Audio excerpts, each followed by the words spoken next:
Work energy principal, बाज़ दफ़ा इसको वर्क एनर्जी थ्योरम के नाम से भी जाना जाता है। सबसे पहले हम देखेंगे कि वर्क एनर्जी प्रिंसिपल होता क्या है, देन हम इसका प्रूफ देखेंगे और उसके बाद हम इसको एक एग्जांपल से समझने की कोशिश करेंगे। तो सबसे पहले हम डिफ़ाइन करते हैं what is work energy principle. इसको हम डिफ़ाइन करते हैं, work done on a body is equal to change in its kinetic energy. किसी भी बॉडी के ऊपर किया गया वर्क बराबर होगा उस बॉडी की काइनेटिक एनर्जी में जितना चेंज आएगा उसके बराबर। या हम इसको डिफाइन कर सकते हैं, work done on a body is equal to change in its potential energy. किसी भी बॉडी के ऊपर किया गया वर्क उस बॉडी की पोटेंशियल एनर्जी में तब्दीली के बराबर होगा। इसको हम ऐसे समझ सकते हैं कि फॉर एग्ज़ाम्पल एक ऑब्जेक्ट है और इनिशियली वो ऑब्जेक्ट मूव कर रहा है विद काइनेटिक एनर्जी 10 जूल। जब हम उस ऑब्जेक्ट के ऊपर वर्क करते हैं तो फॉर एग्ज़ाम्पल उस ऑब्जेक्ट की स्पीड बढ़ती है और स्पीड बढ़ने से उस ऑब्जेक्ट की काइनेटिक एनर्जी 10 जूल से बढ़कर 30 जूल हो जाती है। यानी कि इनिशियल काइनेटिक एनर्जी ऑब्जेक्ट के पास 10 थी, वर्क करने के बाद फाइनल काइनेटिक एनर्जी ऑब्जेक्ट के पास 30 हो जाती है। तो उस ऑब्जेक्ट की काइनेटिक एनर्जी में कितनी तब्दीली आई? 30 माइनस 10, 20 जूल की तब्दीली आई। तो हम कहेंगे कि हमने उस ऑब्जेक्ट के ऊपर वर्क ही 20 जूल का किया है, तभी उसकी काइनेटिक एनर्जी में जो चेंज आया है वो 20 जूल का आया है। जितना काइनेटिक एनर्जी में चेंज आएगा हमारे ऑब्जेक्ट के ऊपर किया गया वर्क जो है वो उसी चेंज के बराबर होगा। मैथमेटिकली हम ये लिख सकते हैं कि work is equal to delta kinetic energy. Delta यहाँ पर चेंज को शो करवा रहा है, यानी कि चेंज इन काइनेटिक एनर्जी को। या हम इसको लिख सकते हैं work is equal to change in potential energy. आइए अब देखते हैं इसका प्रूफ कि किस तरह से हमारे पास वर्क जो है वो चेंज इन काइनेटिक एनर्जी के बराबर आता है। तो हम कंसिडर करते हैं कि हमारे पास एक बॉडी है जिस बॉडी का मास m है और अभी वो बॉडी मूव कर रही है विद इनिशियल वेलोसिटी vi। ये हमारे पास बॉडी है और अभी ये बॉडी जो है ये पोजीशन a के ऊपर है और ये बॉडी मूव कर रही है with initial velocity vi। A force F acts on the body through a distance d। हम क्या करते हैं, बॉडी के ऊपर फोर्स लगाते हैं और हमें पता है कि जब हम फोर्स लगाएंगे तो बॉडी में एक्सेलरेशन पैदा होगा और उस एक्सेलरेशन को अभी हम कैलकुलेट करेंगे। तो जैसे ही हमने फोर्स लगाई बॉडी ने डिस्प्लेसमेंट कवर की और कितनी डिस्प्लेसमेंट कवर की? d। It changes its velocity to vf। और जैसे ही हमने फोर्स लगाई बॉडी की वेलोसिटी vi से तब्दील होकर कितनी हो गई? vf हो गई। यानी कि बॉडी की वेलोसिटी में चेंज आया है। तो अगर मैं यहाँ पर इस बॉडी में पैदा होने वाले एक्सेलरेशन को कैलकुलेट करना चाहूँ तो from third equation of motion हम जानते हैं 2as is equal to V F square minus we I square. और यहाँ पर हमारी बॉडी पोजीशन ए से पोजीशन बी तक जाने में कितना डिस्टेंस कवर कर रही है?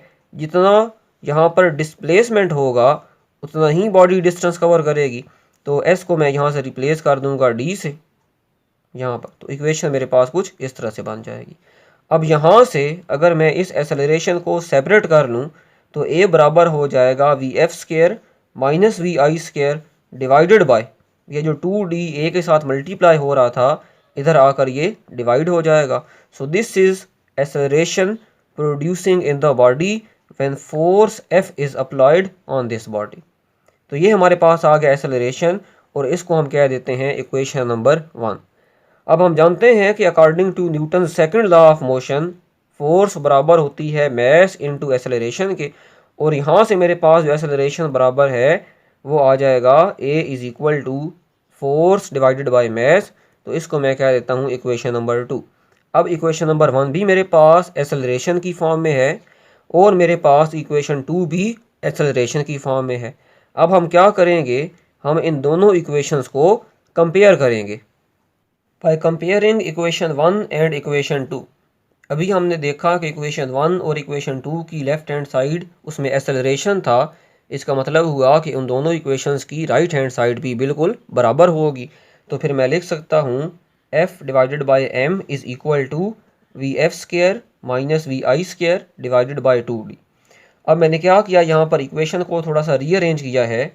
यहाँ पर जो डिस्प्लेसमेंट डिवाइड हो रही है ये इधर जाकर फोर्स के साथ मल्टीप्लाई हो जाएगी, और यहाँ पर जो मैस डिवाइड हो रहा है ये यहाँ पर जाकर V F minus we I square के साथ मल्टीप्लाई हो जाएगा। तो मेरे पास इक्वेशन कुछ इस तरह से बन जाएगी। अब हमने क्या किया, यहाँ पर मैस इसको वी एफ स्क्वायर के साथ भी मल्टीप्लाई कर दिया, वी आई स्क्वायर के साथ भी मल्टीप्लाई कर दिया, और ये जो 2 था इसको भी हमने एम वी एफ स्क्वायर के साथ अलग से डिवाइड कर दिया, minus M V I square के साथ अलग से डिवाइड कर दिया। तो मेरे पास इक्वेशन कुछ इस तरह से बन जाएगी। अब हम जानते हैं कि फोर्स इनटू डिस्प्लेसमेंट ये हमारे पास किसके बराबर होता है, वर्क के बराबर। और ये क्या है, 1/2 m v F square kinetic energy. लेकिन कौन सी kinetic energy, final kinetic energy. इसी तरह से ये भी हमारे पास काइनेटिक एनर्जी है, लेकिन कौन सी kinetic energy, initial kinetic energy. तो ये हमारे पास बन गया work is equal to final kinetic energy minus initial kinetic energy. तो ये क्या हुआ फिर, final minus initial, it is change in kinetic energy. तो फिर हम लिख सकते हैं कि वर्क किसके बराबर आया, चेंज इन काइनेटिक एनर्जी के बराबर आया। पोजीशन ए से पोजीशन बी तक जाने में बॉडी की काइनेटिक एनर्जी में कितना चेंज आया है, कितनी तब्दीली आई है, जितना काइनेटिक एनर्जी में चेंज आया होगा एक्चुअल में वही किसके बराबर आएगा, हमारे पास वर्क के बराबर आएगा। आइए अब इसको हम एक एग्जांपल से समझते हैं। कंसिडर करते हैं कि हमारे पास एक बॉडी है और इस बॉडी का मैस है 2 किलोग्राम, और ये बॉडी मूव कर रही है अलोंग एक्स एक्सिस। यहाँ पर अब अज्यूम करेंगे कि हमारी जो मोशन है वो सिर्फ और सिर्फ एक ही एक्सिस के अलोंग है, अलोंग एक्स एक्सिस। ये बॉडी मूव कर रही है विद इनिशियल वेलोसिटी 5 मीटर पर सेकेंड। अब हम क्या करते हैं, हम इस बॉडी के ऊपर फोर्स अप्लाई करते हैं। फोर्स अप्लाई करने से बॉडी डिस्प्लेसमेंट कवर करती है, यानी कि बॉडी की जो स्पीड है फॉर एग्जांपल उसमें इजाफा हो जाता है फोर्स लगाने से। और कितनी डिस्प्लेसमेंट कवर की बॉडी ने अभी हमें नहीं पता, हमने तो बस इतना कहा कि फोर्स लगाई, बॉडी ने डिस्प्लेसमेंट कवर की। ए से लेकर बी तक बॉडी ने डिस्प्लेसमेंट कवर की डी, और जब बॉडी पोजीशन बी के ऊपर पहुंची तो इसकी फाइनल वेलोसिटी बढ़कर कितनी हो गई, 10 मीटर पर सेकंड। यहाँ पर ज़रूरी नहीं है कि आपकी फाइनल वेलोसिटी बढ़ेगी, कुछ केसेस ऐसे भी हो सकते हैं कि फाइनल वेलोसिटी कम भी हो सकती है। लेकिन यहाँ पर हम अज्यूम कर रहे हैं कि फोर्स लगाने के बाद बॉडी की फाइनल वेलोसिटी पॉइंट बी के ऊपर 5 मीटर पर सेकंड से बढ़कर कितनी हो जाती है, 10 मीटर पर सेकंड हो जाती है। अब देखें यहाँ पर ना तो हमें फोर्स गिवन है, ना तो हमें डिस्प्लेसमेंट गिवन है, और हम जानते हैं कि वर्क बराबर होता है एफ डॉट डी के, यानी कि फोर्स इनटू डिस्प्लेसमेंट के। लेकिन अगर मैं यहाँ पर वर्क कैलकुलेट करना चाहता हूँ तो मैं फिर भी यहाँ पर वर्क को आसानी से कैलकुलेट कर सकता हूँ, इवन कि मेरे पास फोर्स और डिस्प्लेसमेंट की वैल्यू मौजूद नहीं है। किस तरह से कैलकुलेट कर सकता हूँ, देखें। अगर मैं यहाँ पर इस सिस्टम की यानी कि इस ऑब्जेक्ट की इनिशियल काइनेटिक एनर्जी कैलकुलेट करूं तो इनिशियल काइनेटिक एनर्जी मेरे पास बराबर होगी 1/2 एम वी आई स्क्वायर के, और फाइनल काइनेटिक एनर्जी कितनी होगी, 1/2 एम वी एफ स्क्वायर के, जो कि किसके बराबर होगा, वर्क के बराबर। क्यों, क्योंकि अभी हमने पढ़ा वर्क एनर्जी प्रिंसिपल, जिसमें हमारे पास वर्क बराबर था final kinetic energy minus initial kinetic energy. अब इस इक्वेशन को मैंने थोड़ा सा रीअरेंज किया है और इसमें से मैंने 1/2 एम को कॉमन ले लिया है। अंदर मेरे पास रह गया V F square minus we I square. अब हमारे पास जो ऑब्जेक्ट है उसका मैस कितना है, 2 किलोग्राम, तो मैस की जगह पर पुट कर दिया 2। फाइनल वेलोसिटी कितनी हुई ऑब्जेक्ट की, वर्क करने के बाद यानी कि फोर्स लगाने के बाद 10 मीटर पर सेकेंड, तो 10 का स्क्वायर। इनिशियल वेलोसिटी कितनी थी, 5 मीटर पर सेकेंड, तो 5 का स्क्वायर। अब ये 2 से कैंसिल हो गया, 10 का स्क्वायर आया 100, 5 का स्क्वायर आया 25। तो यहाँ से मेरे पास जो काइनेटिक एनर्जी में चेंज आया वो चेंज बराबर आया 75 जूल के, यानी कि ए से बी तक जाने में बॉडी की काइनेटिक एनर्जी में 75 जूल की तब्दीली आई है। अब यही 75 जूल जो है एक्चुअली ये किसके बराबर होगा, वर्क के। इसका मतलब होगा कि हमने पोजीशन ए के ऊपर जो वर्क किया है बॉडी के ऊपर ताकि बॉडी की काइनेटिक एनर्जी बढ़ जाए, वो वर्क हमने यहाँ पर 75 जूल का किया था। ठीक है जी। It means I have done a work of 75 joule on the body. इसलिए बॉडी की काइनेटिक एनर्जी में जो तब्दीली आई है वो कितनी आई है, हमारे पास 75 जूल की आई है। और यही किसके बराबर होगा, बॉडी के ऊपर किए गए वर्क के बराबर। अभी तो हमने देखा वर्क एनर्जी प्रिंसिपल को in term of kinetic energy, लेकिन ज़रूरी नहीं है कि हमारे पास वर्क जो है वो हमेशा काइनेटिक एनर्जी में ही चेंज होगा।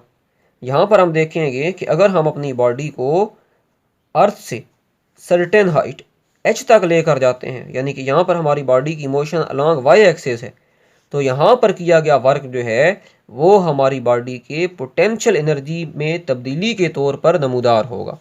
यानी कि वर्क बराबर होगा final potential energy minus initial potential energy, या मैं लिख सकता हूँ work is equal to change in potential energy.